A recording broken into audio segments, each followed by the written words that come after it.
عدی بن حاتم جو تھے نا، یہ حاتم تائی کے بیٹے تھے، بادشاہ کا بیٹا تھا، زمانہ بڑا دیکھا تھا، بڑے بڑے وزیروں مشیروں، ساری زندگی اعلیٰ سطحی وفود سے ملاقات ہوئی۔ عدی حضور کی بارگاہ میں آئے، مسند امام احمد بن حنبل میں موجود۔ تو اسلام پر ابھی غربت کا دور تھا، چند لوگ مسلمان ہوئے تھے۔ نبی پاک علیہ السلام نے فرمایا عدی کلمہ پڑھ لو۔ تو عدی کہنے لگے میں تو پہلے ہی ایک دین کا ماننے والا ہوں۔ حضور فرمانے لگے جس دین کے تم ماننے والے ہو اس دین کو میں تم سے زیادہ جانتا ہوں۔ حضور فرمانے لگے جس دین کے تم ماننے والے ہو اس میں کیا یہ لکھا ہے کہ مال غنیمت کا چوتھا حصہ کھا جاؤ؟ کہنے لگے نہیں۔ تو فرمایا کھا کیوں جاتے ہو؟ عدی کہتے ہیں چونکہ یہ ہمارے اندر کی بات تھی بادشاہوں کی، تو میں نے فوراً سر تسلیم خم کر دیا، میں نے فوراً سر جھکا دیا، میں نے کہا بات ٹھیک کر رہے ہیں۔ حضور فرمانے لگے اب اگلی بات بھی کروں؟ یا رسول اللہ فرمائیے۔ فرمایا پتہ ہے تم دین کیوں نہیں قبول کر رہے؟ یہ بھی مجھے پتہ ہے۔ یا رسول اللہ کیوں؟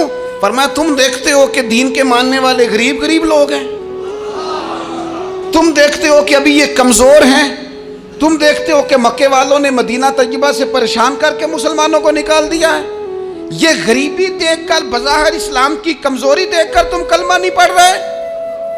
حضور فرمانے لگے عدی مقام حرا کا نام سنا ہے؟ بڑی دور تھا علاقہ وہ، مقام حرا کا نام سنا ہے؟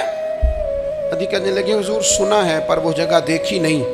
محبوب فرمانے لگے سن، میں وہ وقت لے کے آؤں گا، میرا دین اس طرح نافذ ہوگا کہ ایک عورت مقام حرا سے اونٹنی پہ اکیلی بیٹھے گی اور اکیلی آئے گی اور آ کے بیت اللہ کا طواف کرے گی، سوائے اسے اللہ کے کسی کا خوف نہیں ہوگا، رب کے علاوہ کسی سے نہیں ڈرے گی۔ یہ دور آئے گا، تو دیکھ رہا ہے کہ صرف مکے پہ حکومت نہیں دنیا پہ مسلمان چھا جائیں گے۔ اور حضور فرمانے لگے کسرا کا نام سنا ہے؟ کہا حضور وہ تو بظاہر اس وقت بڑا تگڑا بادشاہ ہے۔ فرمایا اس کے علاقے بھی فتح ہوں گے، وہ خزانے مسلمانوں کے پاس آئیں گے۔ اور فرمایا تو تیسری بات نبی پاک نے بیان کی، فرمایا تو یہ دیکھ رہا ہے کہ مسلمانوں میں غربت ہے؟ فرمایا عدی ایک وقت آئے گا لوگ دینے کے لیے نکلیں گے پر انہیں لینے والا کوئی نہیں ملے گا۔ ایک وقت آئے گا لوگ دینے نکلیں گے، لینے کوئی نہیں آئے گا۔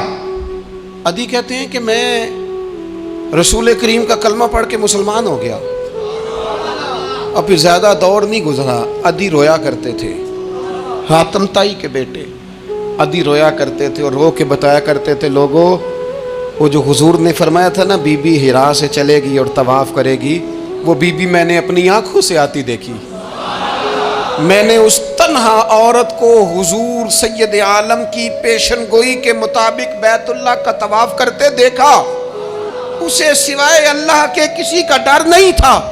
اور عدی کہنے لگے وہ جو حضور نے فرمایا تھا نا کہ کسرا کے خزانے فتح ہوں گے، فرمایا وہ جب فتح ہو رہی تھی تو میں خود اس جنگ میں شریک تھا، مجھے اللہ نے موقع دیا، میں مجاہدوں میں شامل تھا۔ اور فرمانے لگے تیسری پیشن گوئی رہ گئی ہے، مجھے امید ہے وہ بھی پوری ہوگی۔ حضرت عمر بن عبدالعزیز کے زمانے میں آ کے وہ دور بھی آیا کہ لوگ زکوٰۃ دینے نکلتے تھے، لینے والا کوئی نہیں ملتا تھا، لوگ کسی کو غریب سمجھ کے صدقہ دینے لگتے تھے، وہ کہتا تھا بھائی لے جا میں تو رات خود دے کے آیا ہوں، لوگ دینے نکلتے تھے، لینے والا کوئی نہیں۔ اسلام کی فطرت میں قدرت نے لچک دی ہے، اتنا ہی یہ ابھرے گا جتنا کہ دبا دو گے۔